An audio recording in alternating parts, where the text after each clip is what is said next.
Hey everyone, and welcome to another episode of Captain Hunter's podcast, the podcast that is dedicated towards building the bridge between the police and the communities that they serve. I truly appreciate you all coming along, taking this ride along with me and with us as we look to do exactly that, build that bridge and reduce that divide that exists between the police and the communities that they are serving. So today we got a great episode for you. We have a wonderful lady who is going to help us understand her role and the role of civilian oversight boards in your city and in your town, whether your city or town needs one. We're going to get into all that kind of discussion and conversation and what she exactly does for her particular organization.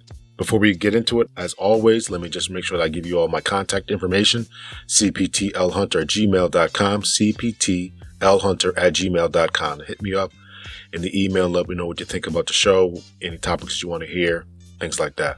Please make sure that you rate, subscribe, and share these episodes on no matter what platform you're listening to them on, iTunes, Google Play, Spotify, Spreaker, or if you're downloading from the website, please make sure that you rate, leave a comment so I can understand what you all are thinking about these episodes and whether you like them or not. I want to thank everyone who's given me feedback thus far. Thank you so much. The podcast can be supported through Venmo, PayPal, and Cash App. All of those are CPTL Hunter, Lawrence Hunter at CPTL Hunter. That's on PayPal. Remember, Patreon page is Captain Hunter's Podcast on Patreon. You can follow me on Twitter, CPTL Hunter, as well as Facebook, Captain Hunter's Podcast on Facebook. We got merchandise up for sale by the time this hits. I'm starting to take orders for t-shirts. I'm going to have just my logo. I'll put them up on the Captain Hunter's Podcast on Facebook and as well as Instagram. I will put them up there so you can start ordering t-shirts and mugs. I hope to have mugs up by the time that this episode drops. So just be on the lookout for my Instagram, CPTL Hunter, and Facebook's Captain Hunter's Podcast in order to look for some merchandise to help to support the podcast. So let's get into it. Let's get into the episode. Today I'm going to have Miss Liana Perez. She is from an organization called NACOLE, that is the National Association for Civilian Oversight of Law Enforcement. Her organization helps to be a reference, if you will, for any city and town who is looking to build or create an oversight board within your city or town, if you feel as if your city or town needs one for your local police department. It's unfortunate that we do need these types of review boards, but we live in a real world and these things really need to happen in some instances. So I want to appreciate Miss Liana Perez for coming on Captain Hunter's Podcast. We had a great conversation, as always. So here's a little bit about Miss Perez. Liana Perez has held the position of Director of Operations for NACOLE, that is the National Association for Civilian Oversight of Law Enforcement, since 2014. She assists the President, Board of Directors, and Director of Training and Education with the day-to-day operations of the organization, which include budget, management, finances, working with vendors, securing contracts, membership services, media relations, and training. Ms. Perez was formerly the independent police auditor for the City of Tucson and the director of the City of Tucson's Office of Equal Opportunity Programs for over 17 years. She was the City of Tucson's first independent police auditor, entrusted with establishing the office and creating effective oversight for the community. Upon her retirement in 2014, she chose to continue her work in the field of civilian oversight as a contractor for NACOLE. Ms. Perez is an experienced trainer, having developed training curriculum for oversight employees, community members, and law enforcement personnel in numerous topic areas, including civilian oversight. In her position at the City of Tucson, she was responsible for directing staff on compliance and implementation of various federal, state, and local programs with extensive reporting requirements, goals, and deadlines. In 2016, Ms. Perez was asked by the City of Tucson to return to her former position as the independent police auditor and recently retired again as of June 30th, 2019. Ms. Perez has served 2 separate terms on the NACOLE Board of Directors, assisting with the conference planning, membership, and finance committees. She is a 5th-generation Tucsonian and has worked in the field for civil rights for over 20 years with the City of Tucson and with the Arizona Attorney General's Civil Rights Division. She has a degree in business administration from Pima Community College holds a certificate as a certified public manager from Arizona State University, and attended the University of Arizona. So without much further delay, everyone, here is the episode with Miss Liana Perez. Thank you so much for being on the podcast. I'm welcoming Liana Perez of NACOLE, National Association for the Civilian Oversight of Law Enforcement. Welcome to the show. Thank you. Thank you for having me. Not a problem. So I am very embarrassed. Well, I was thinking about this, and at first I was very embarrassed because I would think that as 24 years in law enforcement, I should have known what the National Association for Civilian Oversight of Law Enforcement was. I should have heard of this organization, but I didn't. And at first I was embarrassed, but now I'm kind of thinking it's probably a good thing because that shows that our city did not need any type of oversight, and I'm not saying that no law enforcement doesn't need oversight or civilian oversight, but as far as an organization that comes in and kind of looks at your policies and procedures, and I don't really even know what you're going to do. You're going to explain to us what it does. But my point is that at first I thought it was a negative, but now I think it's a positive. So you tell me, and I'll decide a little bit later whether it's a negative or positive. Tell us about you. First of all, tell us about yourself. Well, I am the Director of Operations for NACOLE. I've been in that position for about 4 years, maybe going on 6 years now. But prior to that, I was the independent police auditor for the city of Tucson. The city of Tucson has had civilian oversight since 1997, and I was the first auditor appointed for the city of Tucson. When I retired, NACOLE asked me to accept a position with them so that I could continue to assist in the work that they do. And that's what I do on a daily basis. I talk to communities across the country that are either engaged in the process to create oversight for their communities, or even oversight agencies that have existed for a long time. We do an annual conference. We just finished our annual conference in Detroit a couple weeks ago, where we had over 500 attendees. We're always doing webinars and training and special projects around the world of civilian oversight. Very nice. Tell us about the origins of the organization. How long has civilian oversight been around? So NACOLE itself was formed 25 years ago. We just celebrated our 25th anniversary. It was actually formed, our founders, I wasn't aware of this, but our founders were at our recent 25th anniversary annual conference. And many of our founders were either current or former law enforcement at the time that NACOLE was created, because they really saw a need to bridge the gap between the community and the law enforcement agencies that they were working in. So we were founded as a nonprofit 25 years ago. We've grown tremendously, mostly in the last, I would say, 10 years or so. There are members of our organization that work for oversight entities that have been around 40, 45 years. One of our member organizations just celebrated their 45th anniversary of being an oversight agency.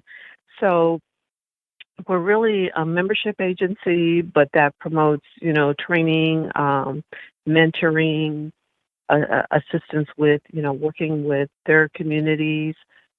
We have over 200 actual member organizations, but they represent multiple numbers of employees that are covered by their organization. So I would say our membership is closer to 900 to 1,000 individuals that are covered by memberships in NACOLE. As I said, we're a nonprofit, so a lot of the stuff that we do is really with the assistance of either working with the communities that have asked us to, maybe come in and do some training for their community, or assist with training newly established oversight entities in their community. Most of the larger cities have oversight, and then a lot of small ones and everything in between. I think our biggest members are probably the New York CCRB, which is the Citizen Complaint Review Board, Los Angeles Office of Inspector General, and then we have some smaller cities in between, like I would say Key West. They have like 4 members on their board, but a police department of maybe less than 100 officers. So our members represent agencies large and small, is what I'm trying to say. Very nice, very nice. Give us any differences between an oversight agencies and or a consent decree. Do you deal with those at all? Is there any bridging between those two? Do you work with those, any type of consent decrees or anything like that? Right. Some of our organizations were created as a result of a federal consent decree after things gone bad in their communities. And so part of their mandate under the consent decree is to create some kind of an oversight entity. So we work very closely with some of those communities when they're trying to implement the specifics of the consent decrees. Right now, we've actually assisted and are probably going to do some of their assistance with Ferguson, Missouri, because they are under a consent decree. The consent decrees are actually becoming have become less and less common in the last couple of years, but there are actually still some of the major cities that are under a consent decree, and they have not completed all of the or rather implemented all of the requirements under the consent decree. So working with some of the communities that either are, when oversight is formed, it's really sometimes as a result of a consent decree, but again, there's very few of those occurring right now. So it's mostly either the community creates the interest to create some kind of oversight entity, either as a result of one or multiple maybe high-profile incidents or continued tensions between the law enforcement agency and that particular community, or they want to be proactive and put something in place for their community in the event that down the way, there are issues that are of concern to the community, that they want to make sure that they have some kind of a independent or outside agency with oversight to address issues or make recommendations on. It's not always about changes. Sometimes it's about embracing and working together with the community to create that level of transparency and trust between the law enforcement agency and the community. Right. Can you talk about any type of pushback that you have received from police departments when you go into a city? Are you welcomed with open arms from the members of the police department, particularly the police union? How is that relationship usually? I think there's been a big change, and I say that because I've been in the business for a while. Like I said, I started back in '97, and I recognized back then that this was perceived oftentimes as a very adversarial relationship between the unions and the oversight entities themselves, or sometimes between the unions and the elected officials, because the elected officials sometimes are the ones that are pushing to create an oversight entity, and the unions are very adamant that that it's not necessary. I've actually seen a change over time in that. And it varies by communities and by state, different parts of the country. But I've seen that the more information that the police unions have about the role and the intent and the type of model of oversight that is created, my recommendations to people are always, when you're working on which model, because there's various models of oversight, and of course the one that gets the most pushback is the full investigative model, because the unions perceive those as having too much power with respect to being able to investigate and make recommendations for disciplinary actions, and so those are the ones that seem to get the most type of pushback. The audit and monitor models seem to be a little more, I don't want to say openly received, but there's not as much pushback because there's separation of responsibilities as far as that responsibility for the discipline recommendations and outcomes of investigations with respect to findings still lies within the authority of the chief of police. So I think throughout the years, as the unions have actually gotten more information about how oversight entities work, I think the pushback has become a little less. Now, I will say I was in Phoenix, which is 100 miles up the road from me a couple of weeks ago to present to their elected officials. And I know there the union has had a lot of pushback with respect to creating any type of an oversight model. And that's what the fifth largest city in the country without an actual oversight mechanism in place. Phoenix is the fifth largest city without an oversight in place. Is that what you said? Mm-hmm. Mm. Mm-hmm. Well, they may be on their way towards one. I'm not saying that with exactly. They are. It looks like they are on their way towards one. Yeah. And obviously, we say that with all due respect, but they've been exhibiting a lot of problems going on. Now, before we get any further, why do you think that? And I just really want your opinion. Why do you think that there's so much tension between police departments and the public? You talk about Seattle. We know that there's a consent decree in Chicago, and Baltimore, New York City has had one. New Jersey's had one. East Haven, Connecticut has had one.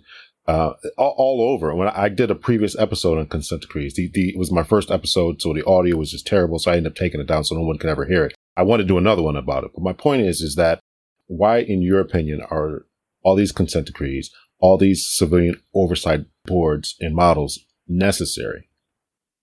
I think they're necessary because it really allows a level, again, that level of transparency and to bridge that gap, if you will, of the community having some kind of, and I don't want to say that they need to have a say in how the department is run, but I think it's more of that they have trust that when they bring a complaint or an issue forward, that it's going to be fairly and thoroughly addressed. And I think for many, many years, it's been that the community, if you file a complaint, sometimes in some communities, they never hear back. They don't even know what happens to their complaint. Or they see over and over similar issues, especially like in smaller communities, where the officers are kind of well known and they see that they continue to either make the headlines for something, or people continue to have not so positive, interactions with officers repeatedly. I think it's just a feeling of the community with respect to, wanting to know that their issues are going to be adequately addressed. And it's not just about one-on-one interactions with officers. I think it's sometimes more the bigger picture, like in the world of that we live in now with a lot of demonstrations and protests. How are those monitored by law enforcement? This whole thing with immigration and trying to bring in the local law enforcement to be part of this whole immigration. That's a whole other conversation. But how all that plays into the daily responsibilities of police agencies to garner that trust within their communities, because it makes their job easier. Well, as retired law enforcement, I would say you may say the same thing, that you also need the community to trust you to be able to do your job thoroughly too, because otherwise you're not going to get the information and cooperation that you need to be able to do your jobs effectively as well. Sure. And that's exactly my point, is that I understood that. And I think that my department really pushed that. And I don't mean to sound ignorant as to what goes on in other departments, but I kind of don't understand the mentality of some departments where they don't understand that principle, that you need the community to be on your side and in your corner. And if you have officers who are brutalizing people and or behaving in any type of negative manner, right? We see officers are, I read the story about the other day about the officers in Baltimore who was accused of stealing guns and drugs and things like that. I don't see how city officials and police department administrations tolerate that type of behavior. And so you can't solve crimes because people aren't going to call the police. They're not going to cooperate with police. You're not going to be able to get anything done. So to have that and to foster those types of cultures within within police departments has always been confusing to me. Exactly. And I think that law enforcement agencies from the top down, obviously, a lot of it lies on the chief of police, obviously, but I think that they are coming around to this as well, because years ago when I first started in oversight, it was pretty much unheard of for police chiefs to either be supportive of oversight or even attend, an oversight, one of our conferences. Now, this last conference that we were just at, we had several panels where we had, our chief, my chief from the city of Tucson was actually on a panel with one of the deputy chiefs from Denver, and basically the panel also had community members on it, and they're attending conferences of oversight, basically supporting the role that oversight plays in their communities to also assist with bridging those gaps and offering that level of transparency, because they recognize that it's important now. I mean, there's still a lot of other agencies, obviously, throughout the country that maybe don't feel that way, but I think that more and more the message is also coming from the police chiefs. They still want to have the authority to obviously make the discipline, and rightly so. I've always been a proponent of that. I don't believe that oversight agencies should really have the authority to discipline, because that lies solely within the department, within the police department. You have to let them continue to have that level of authority. But there's a lot of stuff in between that the input of the community is very helpful for them to be able to continue to have those conversations with them and go to them when they want to do things with respect to, crime prevention or solving crimes within their communities. And I think that over the years, they've come around a lot. And vice versa. We've been invited to make presentations at IACP and other events, because I think neither the oversight nor the law enforcement agencies can operate in a vacuum. We're all part of the same community. We need to work together, and again, not in an adversarial relationship, but more in the role of being an advocate for a fair and impartial process that everyone is treated. All stakeholders, including law enforcement, are part of the process to promote effective and fair policing in their communities. Absolutely, I completely agree. Do these oversight boards have any power? We talked about the ultimate power to discipline, and you and I agree that the power to discipline should rest with the chiefs. Do oversight boards generally, when they go into cities and towns, have any type of power? Some of them do. So they're all created a little bit differently. And some of them, especially the models that have investigative authority, and those are the models that are more expensive, if you will, to operate, because then you need, a full complement of staff to be able to do investigations and make recommendations for discipline. Some of the oversight agencies, I mean, they call themselves an oversight agency, but they're also maybe part of the city structure that they're in, like maybe part of their, human relations, or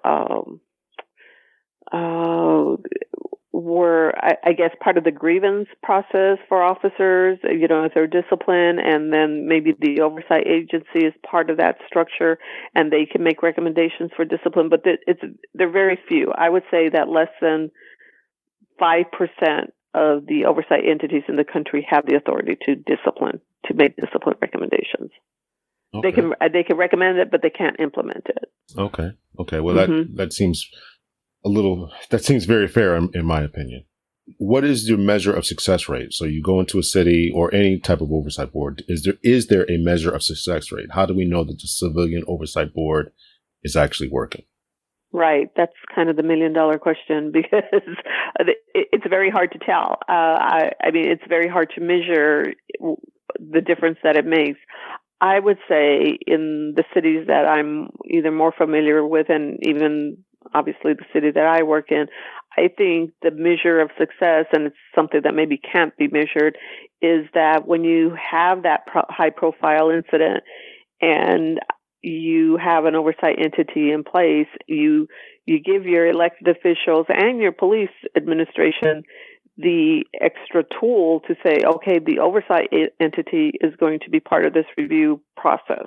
Say you have a, demonstration gone bad, or, or a officer involved shooting that, is portrayed all over with, with the advent of all this, body worn camera and the civilians with all the video, or, the cameras all over the place. If there's no, unrest in your community and, following those incidents because the community is confident in the fact that there is an oversight entity in place that will be part of reviewing the actions of the officers, I think that is very telling to the effectiveness of the oversight in that particular community, because that shows that the community has that level of trust that things will be looked at also by an independent party with respect to that being obviously the oversight entity. So it's very hard to measure that. Again, the conference we just went to, I was on a panel as well, and we talked about this, and I mentioned the fact that years ago, one of the chiefs that I worked, and I say worked alongside with, because the oversight agency has to have that professional working relationship with the chief.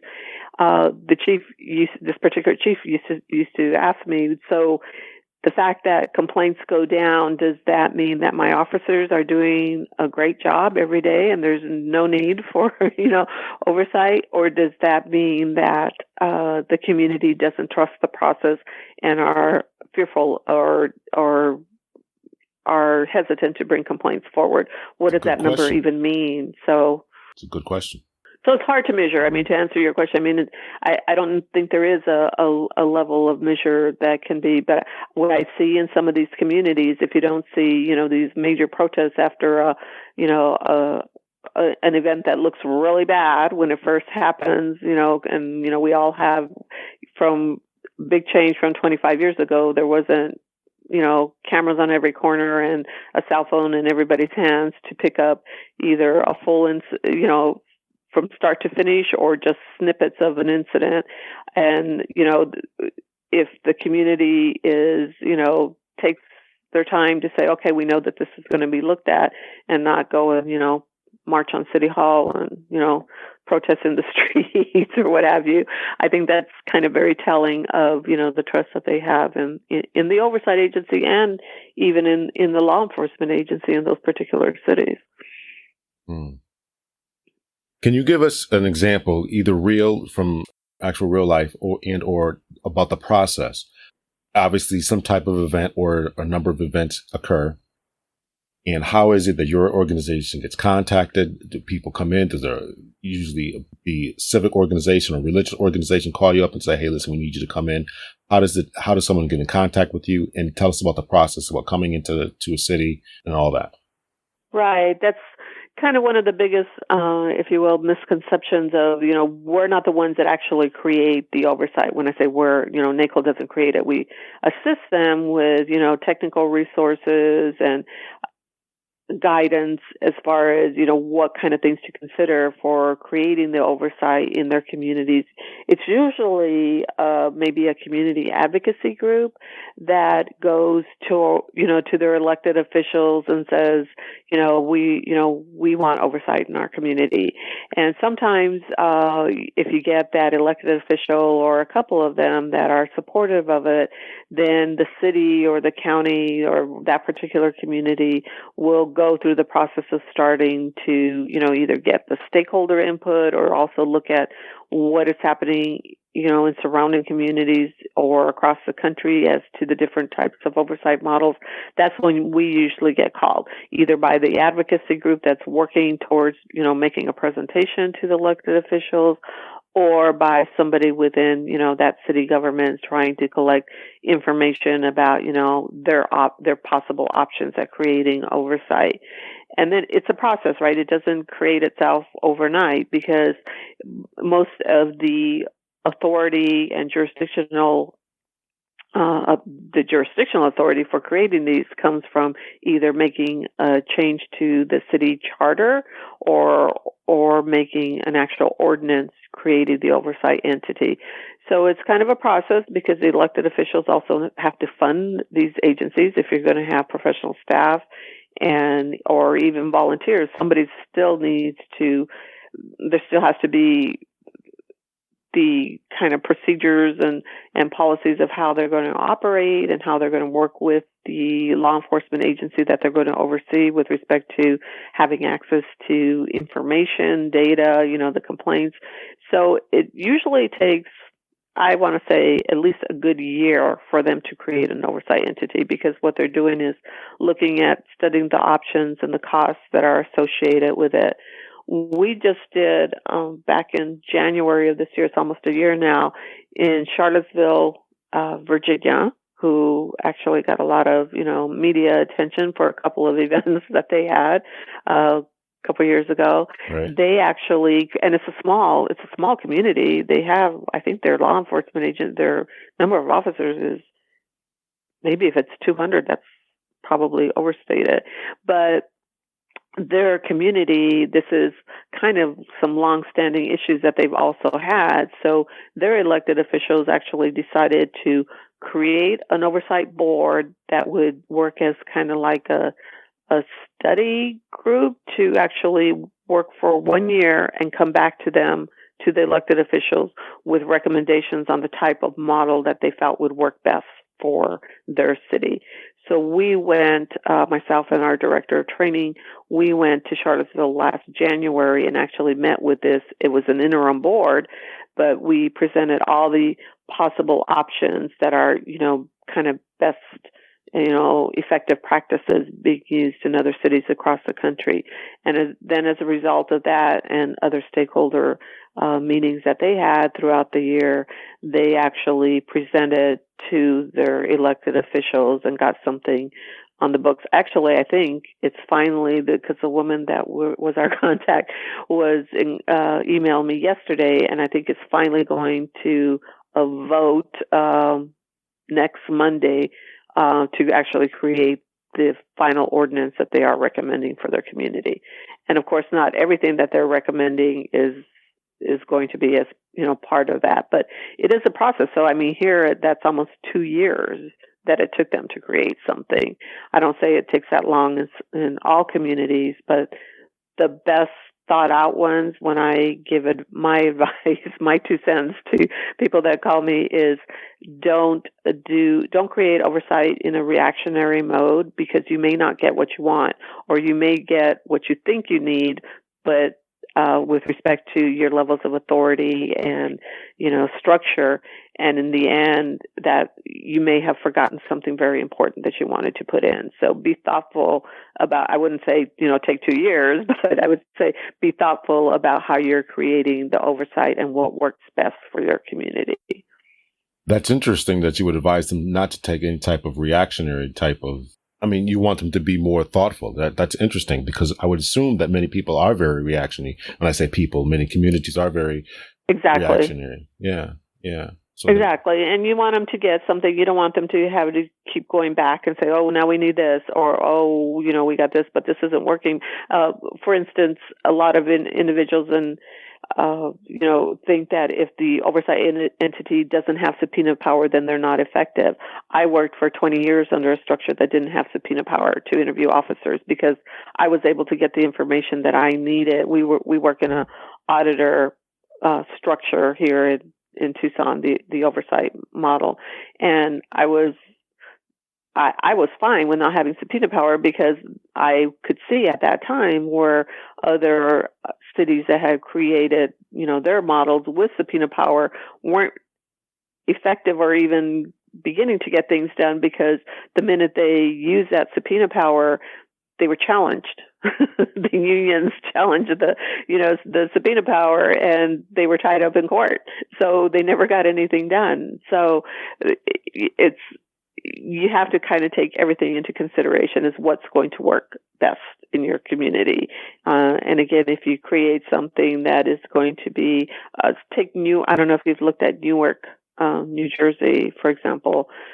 they created an oversight model with the assistance of the ACLU about, I think they've been in place for about 2 years now, but they have not looked at one case because they were immediately challenged by the police union because the level of authority, and I'm not saying that it's wrong, the level of authority that they were given, they were being touted as one of the strongest oversight models when they were created because of everything that was put in place, the levels of authority that they were given. But 2 years later, they are barely getting started because to actually open their doors, so to speak, because everything was immediately challenged and it went through multiple layers within the state court system to actually get a final ruling on the level of authority that they were given. Now, because of that, are they rethinking their level of authority? Maybe they should give back some power. I'm not suggesting they do. If you can't get anything done and they're going to be challenged every step of the way, then what's the purpose and point of that? Correct. And I don't think, and I haven't read, I just talked to the person that was actually appointed right before I left to the conference early September, and I don't think that they had to give anything back. I think that what they had to do was actually get an opinion from at the state level, the state Supreme Court, because I think the union was actually challenged that it was a violation of their bargaining rights and their contracts with respect to the subpoena authority, and I think there was a couple of other things, but it doesn't seem like they had to give anything back. So, but I'm not sure. But nevertheless, for 2 years, they were like, "Oh, okay, we got this. It passed. We've got this," and it's just like, "Oh, we can't do anything because we're under a court order. Our hands are tied." Right. Is there generally a length of time or time limit to these?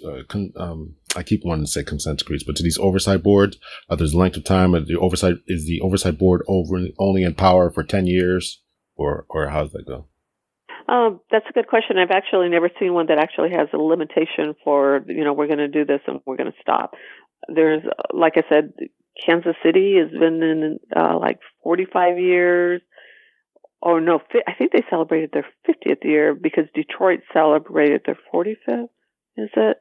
Detroit, Michigan. And, of course, some of them have gone through kind of different iterations throughout the years. They were created years ago and then, with new technology and new ways to obviously look at things with respect to the level of thoroughness and the types of complaints that they're looking at. They've had to maybe make changes to their enabling ordinance or in their city charters, but I can't think of any that actually have an end date.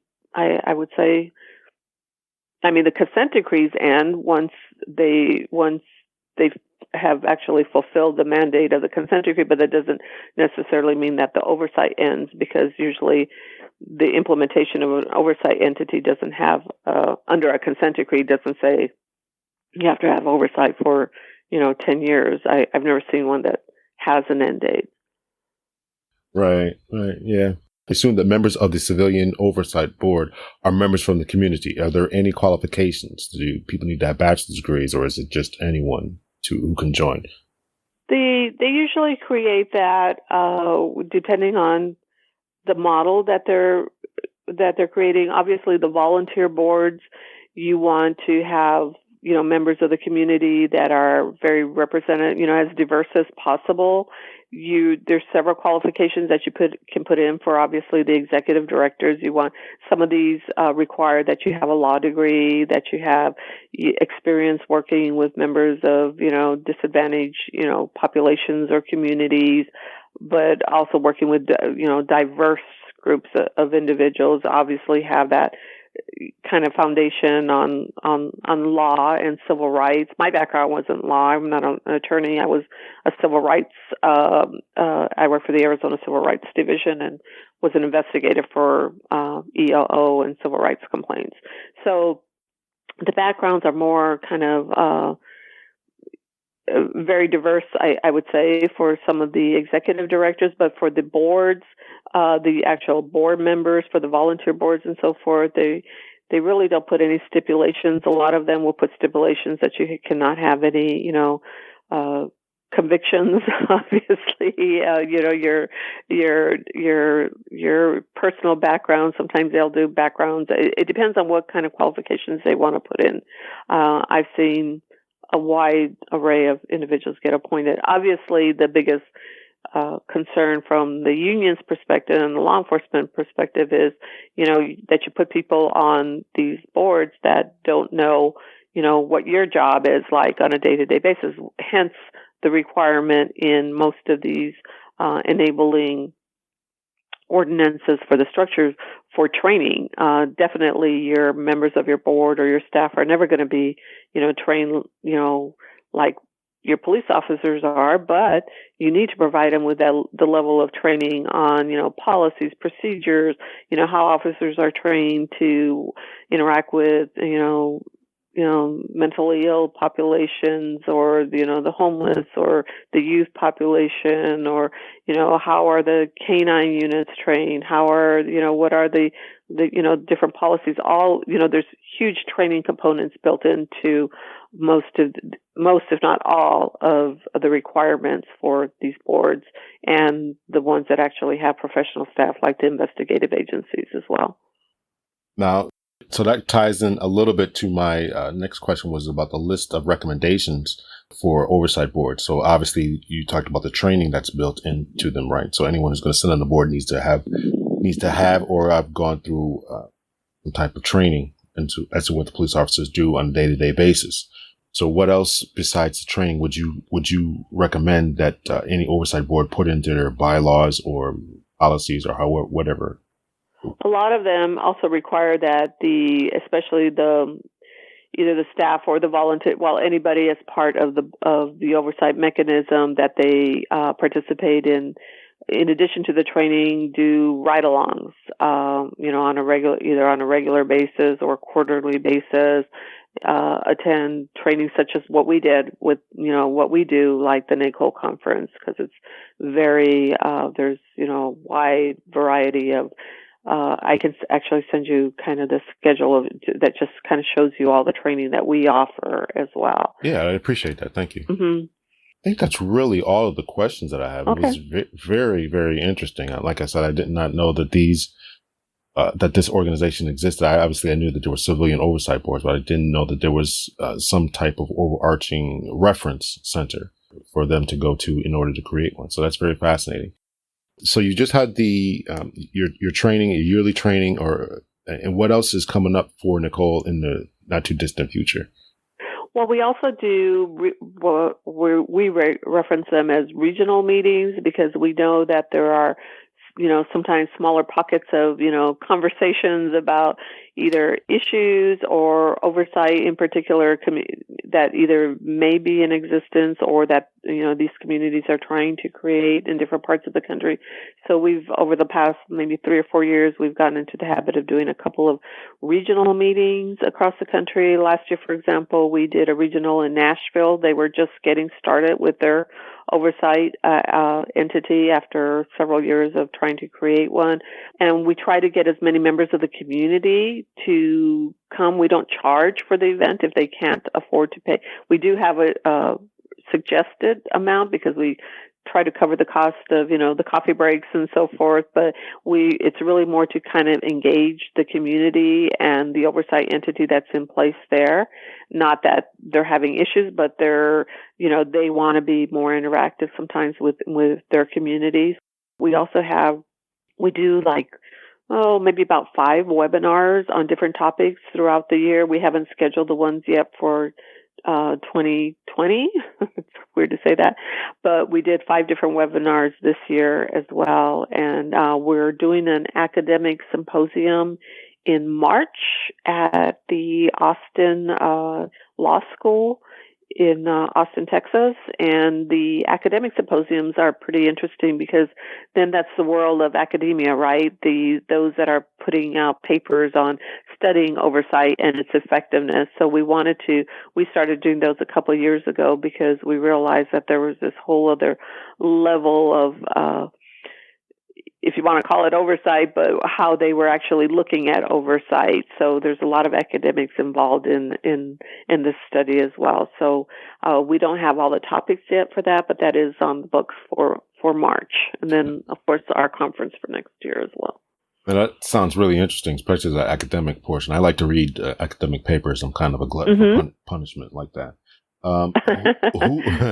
Who can join your organization? I mean, you have to be former law enforcement, lawyers, or who can join? Can just regular civilians join? Who can join the organization? Absolutely. We have 4 different membership categories. Our organizational members are those that are, with agencies that actually are established, organizations, which are usually cities that have the oversight. It's usually the oversight entity that is the organizational member, and then all of their employees and staff, fall under that. We have regular members, and those individuals are usually either involved in some way in oversight or maybe members of consent decree monitoring team. And so they're part of the oversight world as well. So those are our regular members. And then there's a category of associate membership, and these are all established by our bylaws that like I said, were created 25 years ago. Associate membership level are those either, you can be just interested in oversight. Those are usually also our former law enforcement officers, because you can be a former law enforcement officer working in oversight and be a regular member. So there's the different categories are out there, but you can't be a voting member if you are currently a law enforcement officer. Well, that really makes sense to me. Yeah, that makes sense. And then we have student membership. We have for those that are working towards, they're completing their education at all levels. So we have student members, and then of course we have our life members, which are those that have been around for a while, or also have been our founding members as well, our life members. So it's all on our website, the different categories and so forth. Very nice. Thank you very much. Thank you. Thank you for having me. It was very informative. Very informative. Thank you. Thank you. I'd like to have you on again if something big comes up. We can talk about oversight. Absolutely. Yeah, absolutely. Absolutely. Sounds great. Okay, we'll talk to you again. Okay, thank you. Take care. I want to thank my special guest, Miss Liana Perez, for coming on Captain Hunter's podcast. I truly appreciated her insight and her knowledge, and we had a great conversation. I want to thank NACOLE for all that they do. Thank you for allowing their member, to come on and to discuss their organization. For more information, you can go to NACOLE, NACOLE.org, National Association for Civilian Oversight of Law Enforcement. You can go over there, become a member, check them out, see what they got going on. They do have a number of training sessions. In 2020, the NACOLE Academic Symposium, New Frontiers in Independent Oversight of Jails, Prisons, and Police. That'll be March 6th, 2020, University of Austin, Texas. I know it's a little bit short notice, but you guys got time. And August 30th through September 3rd, 2020, down in Tucson, Arizona. It'll be the 26th annual conference. So you guys can check that out. You can follow them on Twitter at NACOLE_ORG. They also have a Facebook page, LinkedIn, and all that kind of stuff. So check them out. Let's see what they got going on. And if your city or town needs an oversight board, or if you just want to see if your oversight board can do anything better, reach out to this organization, NACOLE, and see what resources they have, and do maybe a comparative analysis, and just check them out and see what you can do in order to coordinate and make everything better, right? It's all about bridging that gap and bridging that divide. So I want to thank Mr. Perez once again for coming on Captain Hunter's podcast. And remember that you can support the podcast through Venmo, PayPal, Cash App. Go on over to the Patreon page, become a patron for $5 a month. It's about $1 an episode. You can help me to support the podcast. Please make sure that you rate, subscribe, and share. Remember, I will be having mugs and t-shirts coming out soon, particularly for t-shirts. You tell me the color that you want, look at the designs, and I can make it happen. I have my own setup and shop, so if you have something special that you want, just hit me up and we can make that happen as well. So until next time, ladies and gentlemen, much love and peace.